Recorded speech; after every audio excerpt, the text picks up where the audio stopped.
I never thought I would be writing this post. My wife Emma, 27F, and I, 28M, have been married for 5 years, together for 8. She was the best thing that ever happened to me. We met during our junior year of college at a mutual friend's Halloween party. Emma was dressed as Wonder Woman, and I was immediately captivated by her smile and confidence. We started dating a few weeks later and everything just clicked. Our relationship progressed naturally. We moved in together after graduation, got engaged 2 years later, and had a beautiful beach wedding surrounded by family and friends. Everyone always commented on how perfect we were together. We rarely fought, supported each other's careers, and had similar goals in life. Emma is a marketing director at a tech company, and I work in finance. Last year, we bought our dream house in the suburbs and were planning to start trying for a baby this summer. My older brother Jake and I were always close growing up. He was the popular, outgoing one while I was more reserved. Jake never settled down, he traveled a lot, dated casually, and lived life on his own terms. 3 years ago, everything changed when he got into a terrible car accident. A drunk driver hit him head on, and Jake was left paralyzed from the waist down. The doctors said he would never walk again. The accident devastated our family. Jake had to move back in with our parents and needed constant care. He fell into a deep depression, refused therapy, and pushed away most of his friends. I visited as often as I could, but it was hard seeing my once vibrant brother so broken. Emma was incredibly supportive during this time. She would visit Jake frequently, sometimes even without me when I was busy with work. She would bring him home-cooked meals, keep him company, and try to lift his spirits. I was so grateful that my wife cared so much about my family. Last month, I had to go on a 2-week business trip to Europe. It was the longest we'd been apart since getting married. Emma said she would keep checking on Jake while I was away since my parents were also traveling to visit my sister in California. Jake would be mostly alone except for his part-time caregiver who came in the mornings. I felt better knowing Emma would look after him. During my trip, everything seemed normal. Emma and I video called every night.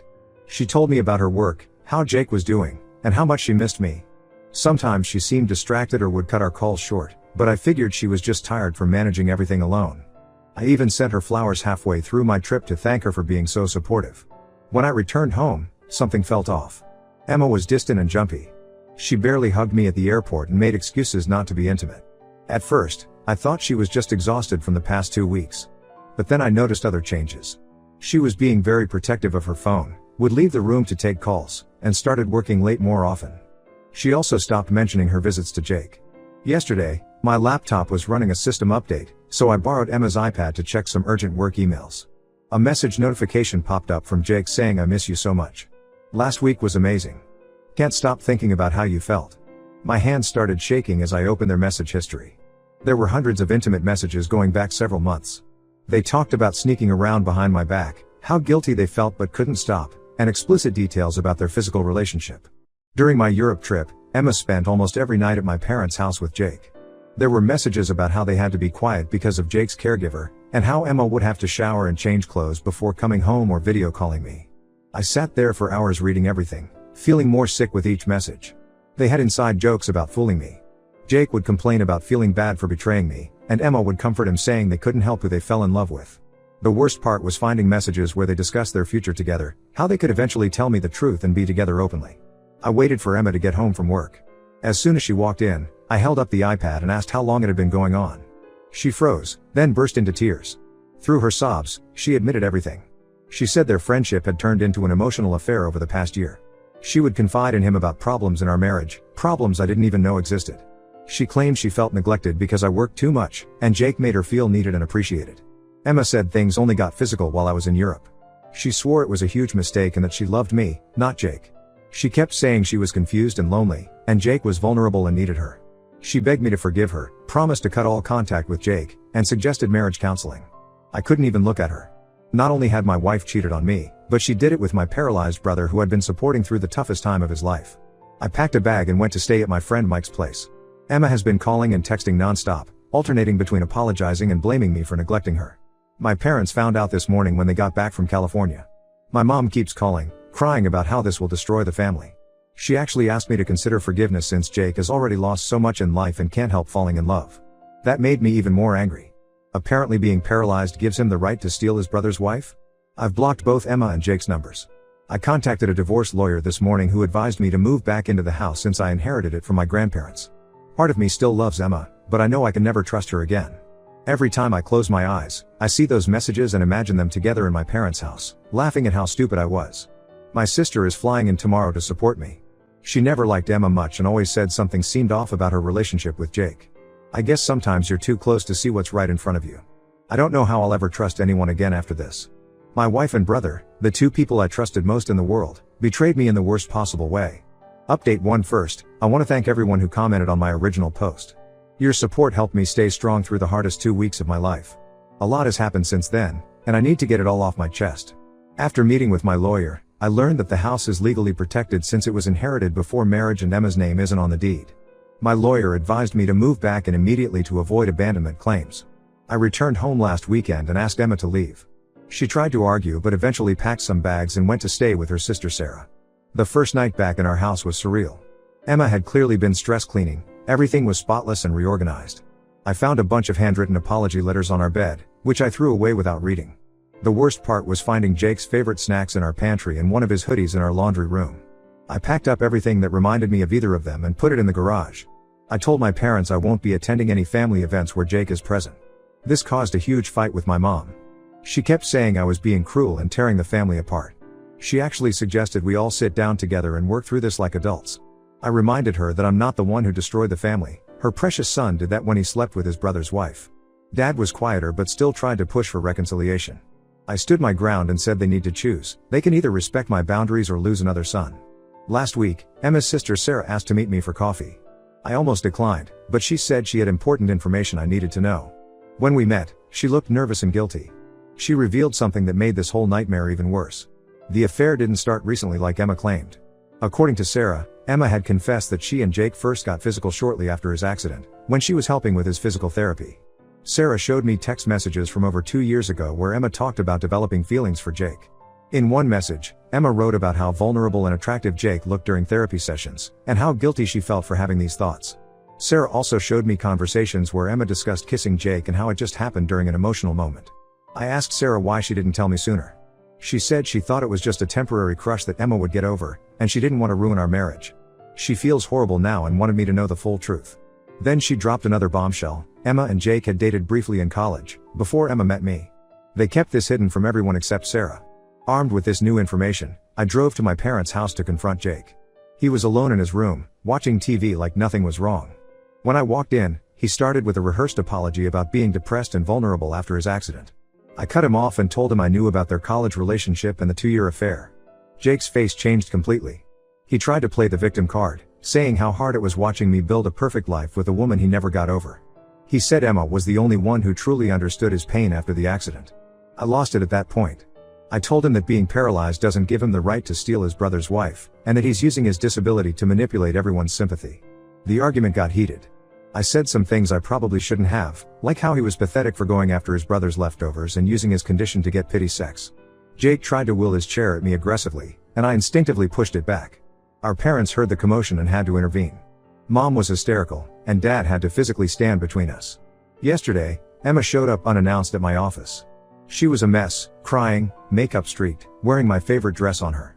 My coworkers awkwardly pretended not to notice as she begged to talk. In the conference room, she admitted that her relationship with Jake went deeper than she initially claimed but swore the consistent physical affair only started recently. She said they tried to fight their feelings for years but couldn't help falling in love. I told her to leave before I made a scene at work. She kept trying to explain, saying they never meant to hurt me, that it just happened. I cut her off and said any further communication needs to go through our lawyers. As she was leaving, she turned back and said she'd always loved me but Jake needed her more. That was the moment I knew I'd made the right decision about divorce. The hardest part of all this is seeing how it's affecting our extended family. Everyone's being forced to take sides. Most of my cousins and aunts are firmly on my side and have cut contact with both Emma and Jake. But my mom's side of the family thinks I'm being too harsh and should give Emma another chance for the sake of the family. They keep bringing up Jake's disability like it's some kind of free pass for betrayal. My sister flew in from California to support me and is absolutely livid. She had a huge fight with our parents about their enabling behavior. She's letting me stay with her for a while once her work trip is done. At least some family members have their priorities straight. For now, I'm focusing on the divorce proceedings and trying to keep myself busy with work and gym. Emma's belongings are still here, but I'm having them packed by a service and put in storage. I still can't believe the two people I trusted most could betray me like this, but at least now I know the full truth. No more lies, no more manipulation, no more fake sympathy. Sometimes losing family is better than keeping toxic people in your life. Update 2. Just when I thought I had heard the worst of it, more truth came out that completely shattered what little peace I had managed to find. Emma's sister Sarah contacted me again last week. Their parents were selling their childhood home, and Sarah was helping clean out old stuff. While clearing Emma's old bedroom, she found a box of diaries hidden in the back of the closet. What Sarah discovered in those diaries made all of Emma's previous confessions look like small lies. The entries went back to our college days, and they revealed that Emma and Jake never really ended their relationship when she started dating me. The whole foundation of our relationship was built on lies. According to the entries, Emma and Jake had been in an intense relationship during their sophomore year of college. When Jake graduated and left for his traveling jobs, they agreed to take a break but never officially ended things. They would meet up whenever he was in town. This continued even after she started dating me in junior year. The diary entries were detailed and disturbing. Emma wrote about sneaking around with Jake during holidays when we all got together as a family. She described feeling excited by the thrill of having both brothers. There were entries about her confusion between choosing the wild, passionate Jake versus the stable, reliable me. She even wrote about how Jake would tease her about settling for his boring little brother. Reading Sarah's summary of these entries made me physically sick. I was never the one Emma truly wanted. I was just the safe backup plan while she continued her affair with my brother. Even our engagement didn't stop them. There were entries about Emma meeting Jake 2 weeks before our wedding, questioning if she was making the right choice. When Jake had his accident, Emma wrote about how it felt like fate bringing them back together. She detailed how their physical affair restarted during those therapy sessions, describing it as forbidden but inevitable. She manipulated both of us, playing the caring wife to me while secretly fulfilling her desires with Jake. I shared all this information with my parents, including photos of some diary entries Sarah sent. My dad finally stopped defending Jake. He broke down and admitted that he had suspicions about Jake and Emma's closeness even before the accident. Apparently, he once caught them in an intimate moment at a family barbecue but convinced himself he was imagining things. He apologized for pressuring me to forgive them and for not being honest about his suspicions years ago. My mom is still struggling to accept reality. She keeps making excuses, saying Emma must have exaggerated in her diary for dramatic effect. She suggested that maybe Jake manipulated Emma because of his fragile emotional state after the accident. I'm done listening to her attempts to paint Jake as the victim. The divorce proceedings have gotten ugly. When I submitted the diary entries as evidence of her long-term infidelity, Emma's lawyer came back aggressively. She's now claiming partial ownership of the house since she contributed to the mortgage payments and renovations. My lawyer shut that down quickly given the inheritance status, but now she's demanding alimony despite earning more than me at her job. Emma tried to reach out through mutual friends, claiming the diary entries were just fantasies and not reality. But her stories keep changing. First, it was just a recent mistake. Then it was a 2-year affair. Now faced with evidence of a decade-long deception, she's calling her own written words lies. Her true colors are really showing. Jake moved out of our parents' house after Dad confronted him with the diary evidence. He's staying with our cousin in Arizona now. Good riddance. He sent me a long email trying to explain himself, saying he always loved Emma but stepped aside because he thought I would be better for her. He actually tried to paint himself as noble for letting me marry her. I didn't bother responding. Some relatives suggested family counseling to heal these rifts. They keep talking about forgiveness and moving forward. But I'm done trying to fix things. I've lost all respect for both Emma and Jake. They didn't just have an affair, they played me for a fool for our entire relationship. Some betrayals cut too deep to heal. The only good thing to come out of this mess is knowing who I can truly trust. My sister, Sarah, and a few close friends have been incredibly supportive. The others who keep pushing me to reconcile with Jake because he's family are slowly being cut out of my life. I've learned that loyalty isn't about blood, it's about respect and honesty. Update 3. It's been half a year since my world fell apart. The divorce was finalized last month after a lot of drama and legal battles. Emma tried to drag it out by making unreasonable demands and playing victim. She wanted half of everything, including my inheritance property and even my retirement accounts. Her tune changed quickly when my lawyer threatened to expose her decade-long affair in court documents, which would have impacted her corporate image. She finally settled for a clean split. Emma and Jake moved in together in their new apartment in Arizona.